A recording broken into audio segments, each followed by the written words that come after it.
Persuasion secret number 3, authority. Authority. Stephen? All right, so this one is something that you will probably it's not the easiest to do, but it is one of the most powerful persuasion secrets there is. So let's get into the next screen. Yeah. We're gonna talk about a little experiment. Milgram experiment, look it up, Google it. Pretty much it was an experiment, social experiment done where these scientists are wondering, okay, how did World War II happen, right? How come how come over 6 million people were murdered during the war, right? And how come normal everyday people could do it? Aren't most people good, right? What scientists found out is because that when someone in an authority position tells you to do something, you automatically, this is much like storytelling, how to go straight to the back of your brain and you just do it. Why? Because they're in an authority position. Police uniforms is huge. So whenever you see someone that's in a police uniform, right? They skipped a line. If it's in a cop uniform, they skipped a line in front of you, right? And they're like, oh, this is for official matters. Are you gonna say anything? Probably not, because they're in a position of authority. Ever since we're kids, we're taught to listen to authority. If you remember, how many of you ever watched the movie DiCaprio, the Catch Me If You Can? It's a great one. Catch Me If You Can. That's a perfect example. So DiCaprio wasn't a pilot, anything like that, right? Yeah. But he was dressing, acting, talking like an authority. Yeah. Everybody sees him. Oh, he must be a pilot. Look at the way he dresses. Like even the flight attendants, right? Oh, yeah, it must be a captain, right? Like, but sees all of that. That's authority. Mm-hmm. On the other hand, same thing when you're like, imagine you're driving a police car stops you. Mm-hmm. Just think about it. Just picture this scenario. You're driving, police stops you, and you're like, oh, what did I do wrong? Did I run over? Did I cross the red light? You're like, oh, all right. Now you're scared because you might get a ticket or something like that. And then the police officer comes in, knocks on your window, right? Knocks on your window, and you're like, right, right? Yay, officer, yes. Well, I saw you kind of speeding right there. Can I see your driver's license? You're like, oh, all right, and you go, get a driver's license, and do it, okay. And then he's questioning you some more. Huh? How many of you does that ever happen to you? Oh yeah, I've been pulled over. How many of you before the police officer even speaks a word, just he walks over towards you, your heart was pounding. You get nervous, right? Before even anything happens, right? And maybe not. He's not thinking about giving a ticket, but you have this scenario playing through your mind, right? Yeah. Right? Why? Because he is such an authority figure. Right? He's in the uniform now. But just picture this. Imagine, what if the car is actually not real? Someone just decorated the car like a police car. Just stay with me. Imagine, what if it's not real? The police officer is not real. He's just wearing a uniform. Just stay with me. Just wearing a uniform. The gun is not real, nothing is real. Right? But you don't know it. Stops you, knocks on the door, gets your driver's license. Would you still react the same way, have the same emotions, even though it's not real, but you don't know? Comment. That's what I'm talking about. That's authority. Same thing when your parents tell you, when you were kids, hey, don't touch that, don't do this, you can't go out, right? All this, that's parents when you're younger, authorities, right? Sometimes relationship, your husband could be an authority, your wife could be an authority. You have that dynamics too. But even after we grow up as adult, we still respect, right, our parents. They're also telling us to do this and don't do that. Why? Because they're the one who raised us up, right? They still have a lot of authorities when it comes to our life. Make sense? Does that make sense? You with me? Okay. So how do you be an authority? The way you dress. When you dress better, automatically it gives you more authority. That's why I teach all my high ticket closers. That's right. Do you mind sharing that story of how Jenny told you about dressing better and how that just dramatically increases sales? Sure. So I was already traveling, speaking at a lot of different events. And every time I speak at an event, I would teach, and then I'll also at the end of the event offer continuing education, right? Something that people can invest in if they want to. And at the time, I was dressed okay, not like cheap suits, right? Cheap suits and spiky hair. And essentially, Jenny gave me a little extreme makeover. You know, how many know what extreme makeover is? And the way I dress, and I've never invested in a suit that expensive. So we went to a Italian tailor, like 3 generations. Wow. Right? Yeah. About like a suit, and it's the first time I spent. That before that was spent a few $100s on a suit, right? Spent thousands of dollars on a suit, a few $1,000s, and I was like, whoa, right? Even I had money, but it's still like it's weird when you've never spent that kind of money on a suit. So I did that. I was like, I don't know if it makes a difference. So what happens is after I changed the way that I dress to like the suits better fit, right? All of that, I would go on stage and I would do the same talk, everything the same. And then suddenly I noticed I was getting better results.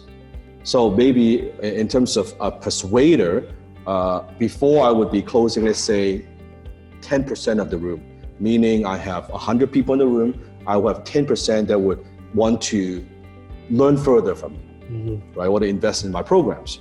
Then later on, just by same talk, change the suit, now I would be having a 15, 20, even as much as 25% closing ratio, basically double my results, just the way I changed the way that I dress. Isn't that incredible? Think about it, right? It's incredible. So that's when I got it, wow, just the way I dress makes a difference, right? Massive. The way you speak more confidently. Just imagine if we're talking about like persuasion secrets, and I'm here to talk about how to get what you want and when you want from who you want, and we're going to talk about how to be an authority. It doesn't matter what you do. Boring, can't hear, pardon. Right? That's what I'm talking about. The way you speak, how do you use your tonality? How do you enunciate the words? Makes a difference. Be associated with other authorities. How do you be associated with other authorities? Maybe it's in terms of content, right? Being seen with other authorities also makes a difference, right? Stronger posture and purpose, your body language, right? Very, very critical. Are you very close like this? This is a desk type body language. You're scared, right? A smaller body language. Or are you like more open, right? Are you like, this is a more open body language, or you're like this? So your gesture. But the way I think, if you don't have an authority in the marketplace yet, quickest way, the way you dress. I teach all my high-tier closers, right? HTC, put in the chat. How do you dress as HTC? How do you present yourself? Do you want to talk about when we went to that live event and people knew who our students were based on how they dressed? Yeah, because the students, everybody knows when we go to a huge live event that my students, all the high-tier closers, we dress in a certain way, right? Suits, proper. People know, like when my students are there, when our team is there, right? They will know, oh, that's a Dan Lok student. That's a Dan Lok mentee, or that's from Team Dan Lok. People would know because we dress differently from most people, right? It makes a difference. A lot of people now they talk about, that's one thing that I think is not very healthy, because nowadays the whole trend of people, oh, let's just dress casual, you're working from home, it's all about casual, and look at Mark Zuckerberg and all this tech CEO, like they are very casual, they're worth hundreds of millions of dollars and all this stuff, right? I think most of the time it's just an excuse for most people to be fucking lazy. Agreed. So, oh yeah, so-and-so dresses like that, so I can be casual. When you're worth that kind of money, you can dress whatever the hell you want. Okay, you're worth $1 billion, just whatever the hell you want. No one will question you. On the way up, you better dress for success, because you're not there yet, right? So don't adapt the behavior of someone who's already there. On the way up, yeah, you learn to dress Because when you look good, you feel good, you have more authority instantly, people take you seriously. You know why? When you dress well, let me explain on a subconscious level, not just a suit. Okay, not just a suit. Would you like to know why suits makes a difference? Do you want to know? Okay, at subconscious level, not just looking good. Because people subconsciously, let's say when I wear a t-shirt, like just a shirt, like a jeans and stuff like that, it takes no effort. People know, you put that on in like 2 minutes, it takes no effort, right? So like everybody knows. But everybody knows it takes effort to wear a suit. You need to iron your shirt, you gotta iron your shirt. If you have like cufflink, you gotta put on a cufflink, right? You gotta put on a watch, you gotta be proper, you gotta put on a pocket square. All this is work. When you put, so you're not, it's not a 2-minute job, it could be a 10, 15, 20-minute job to look this certain way. What it does, a subconscious level, is when people does that, and for my CC students, you know, when you dress in suits, when you go out to a certain environment, don't you get more attention from other people? Don't you get more respect from other people? Don't you get better service from other people? Yes? Why? Because people can see that takes work. Subconscious, they know it takes work. When it takes work and you still dress this way, what does that say about you? What does that say about you? You value your appearance, you value yourself, and also takes effort to maintain the look, right? It takes effort. Ladies, right? If you wear a gown, high heels, it takes effort, right? Your hair, curve, makeup, eyeliner, all it takes work. People know. They might not say it, but they know, wow, it takes work, right? That's why you get that respect and get that authority that people would, and it's a subconscious thing that people would, they would look like, wow, like, ooh, they could see that. Does that make sense? Yeah, so that's the difference. That's truly the difference. So I don't look at suits as an expense, I look at it as an investment. Because you look at it as an expense, or just like, why do we need suits and stuff like that?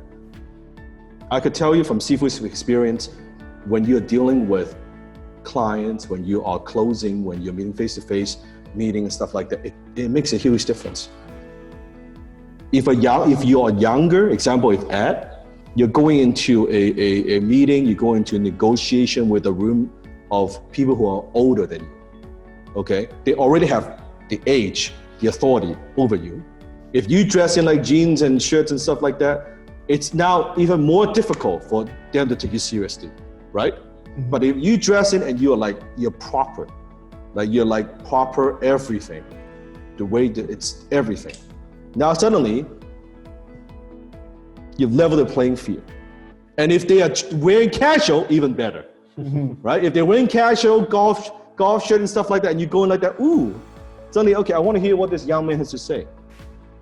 How do I know? Because I had this happen.